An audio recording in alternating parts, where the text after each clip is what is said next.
Hey everyone, welcome to my channel. Today I am going to discuss with you all UPPSC prelims paper polity questions of 2022. Okay, let's go.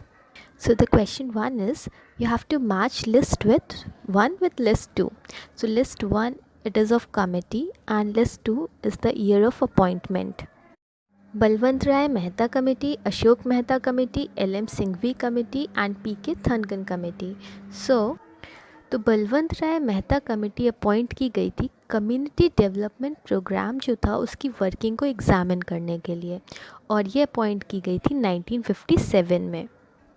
Ashok Mehta committee ने recommend किया था मंडल पंचायत के establishment को और ये appoint की गई थी 1977 में। एलएम सिंघवी कमेटी को अपॉइंट किया गया था राजीव गांधी गवर्नमेंट के अंडर और इस कमेटी को अपॉइंट किया गया था 1986 में और पीके थनगन कमेटी को अपॉइंट किया गया था 1988 में।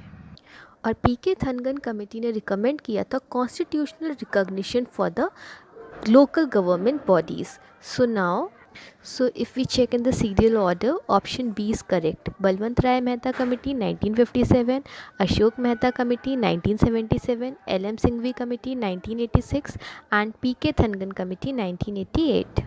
Next question. The audit report of the Comptroller and Auditor General, that is CAG, of India examined by audit report जो होती है कैग की वो कौन एग्जामिन करता है?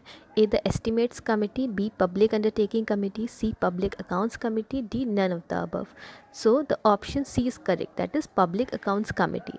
तो जो फंक्शन होता है पब्लिक अकाउंट्स कमिटी का वो क्या होता है कि जो एनुअल ऑडिट रिपोर्ट्स होती है कैग की वो इसको एग्जामिन करती है और जो एनुअल ऑडिट रिपोर्ट्स होती है कैग की वो पार्लियामेंट के सामने कौन लेके आता है? President. So the option C is correct. Okay. Now the next question is match list 1 with list 2. List 1 is containing schedules and list 2 subjects. Third schedule, fourth schedule, seventh schedule and eighth schedule. So here I want to tell you the third schedule deals with the forms of oath or affirmations, that is option 2. Now, fourth schedule deals with allocation of seats in the Council of States. Seventh schedule deals with list of subject matter of laws to be made by the Parliament and by state legislatures. And the eighth schedule deals with languages. So the option which is correct is number C, 2143. Next question is, here it is given an assertion, the 73rd Amendment of the Constitution is considered to be a watershed in the history of local self-government in India, and the reason given is the 73rd Constitution Amendment conferred the much coveted constitutional status on panchayats. Select the answer from the code given below. Yes, तो हम सब जानते हैं जो 73rd amendment है हमारा constitution का वो किससे डील करता है? पंचायती राज से. और ये एक रिमार्केबल या वाटरशेड है in the history of local self government. क्यों? क्योंकि इसने क्या किया था? पंचायती राज इंस्टीट्यूशंस को कॉन्स्टिट्यूशनल बॉडीज़ डिक्लेयर कर दिया था. So the first option is correct and the reason which is given is also correct. So the option which is correct is both A and R are true and R is the correct explanation of A. Next question, which of the following is not a fundamental duty? A, to respect the national anthem, B, to protect and improve the natural environment, C, to safeguard public property, D, to protect monuments and places of national importance. So here I want to tell you first that fundamental duty comes under which article? Yes, it comes under article 51A, and if we go through by that, option D, to protect monuments and places of public importance, ये article 51 के अंदर mention नहीं है, ये mention है article 49 के अंदर. और आर्टिकल 49 हमारा किस में आता है? DPSP के अंदर. Okay, so this is not a fundamental duty. Next, consider the following subjects and arrange them into sequential order as mentioned in the Constitution. 1. The Union and its territory. 2nd. Fundamental duties. 3rd. Citizenship. 4th. Directive principles of state policy, that is DPSP. So I want to explain here article 1 to 4 ये किस में आते हैं? Under part 1 of the constitution. और ये क्या एक्सप्लेन करते हैं? Union and its territory.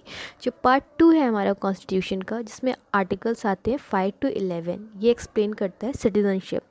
Next, जो DPSP है इंडिया का वो आता है पार्ट 4 में और आर्टिकल कौन कौन से आते हैं इसमें 36 to 51। और फंडामेंटल ड्यूटीज़ आता है हमारा पार्ट 4A में, जो कि DPSP के बाद आता है, और इसमें एक ही आर्टिकल है, वो है article 51A। So now moving to the options, option B is correct, that is 1, then 3, then 4, then 2. Okay, that is 1 is the union and is territory, next citizenship, next DPSP, and the last is fundamental duties. Okay, now moving to the next question. The concept of basic structure of the constitution was propounded by the Supreme Court in the case of, जो term आया था basic structure of the constitution, ये जो concept है वो supreme court ने कौन से केस में बताया था? तो ए है Yusuf versus state of Bombay, B Golaknath versus state of Punjab, C Chitralekha versus state of Mysore, D Kesavananda Bharati versus state of Kerala 1973. So it is very famous case, and as we all know it is option number D, Kesavananda Bharati versus state of Kerala 1973. इस case में supreme court ने strictly बोला था कि जो basic structure है Indian constitution का, उसको एब्रोगेट नहीं किया जा सकता, चाहे वो कॉन्स्टिट्यूशनल अमेंडमेंट के थ्रू ही क्यों ना हो. ठीक है, यू कांट मतलब छेड़ नहीं सकते बेसिक स्ट्रक्चर को. तो जजमेंट में कुछ बेसिक स्ट्रक्चर्स भी बताए गए थे, जैसे सुप्रीमेसी हो गया कॉन्स्टिट्यूशन का, यूनिटी एंड सोवरेनिटी हो गई इंडिया की, सेपरेशन ऑफ पावर हो गया, सेक्युलर कैरेक्टर हो गया कॉन्स्टिट्यूशन का, फेडरल कैरेक्टर हो गया, इंडिविजुअल फ्रीडम हो गई, डेमोक्रेटिक एंड रिपब्लिकन फॉर्म हो गया गवर्नमेंट का, और भी कुछ कुछ पॉइंट्स थे जो कि बेसिक स्ट्रक्चर्स में सुप्रीम कोर्ट ने बोल दिया था कि ये सब हमारे बेसिक स्ट्रक्चर्स में आते हैं और आप इसको इवन कॉन्स्टिट्यूशनल अमेंडमेंट के थ्रू भी अमेंड नहीं कर सकते. The first interim national government was announced on A 22nd August 1946, B 24th August 1946, C 23rd August, and D 25th August. Now the option B is correct. Okay, क्योंकि जो interim government थी वो किससे form की गई थी? वो constituent assembly से ही फॉर्म की गई थी, और कॉन्स्टिट्यूएंट असेंबली इलेक्ट हुई थी 24 अगस्त 1946 में. और जो इंटरिम गवर्नमेंट थी वो क्या था? एक प्रोविजनल गवर्नमेंट थी, और ये कब तक रही? Till 15 August 1947. Next, consider the following political parties and arrange them in the chronological order of the establishment. Bahujan Samaj Party, Samajwadi Party, Telugu Desam Party, All India, Trinamool Congress. So the option which is correct is D, third one, second, fourth. जो Bahujan Samaj party थी वो found की गई थी, birth anniversary थी उस दिन B are Ambedkar sir की.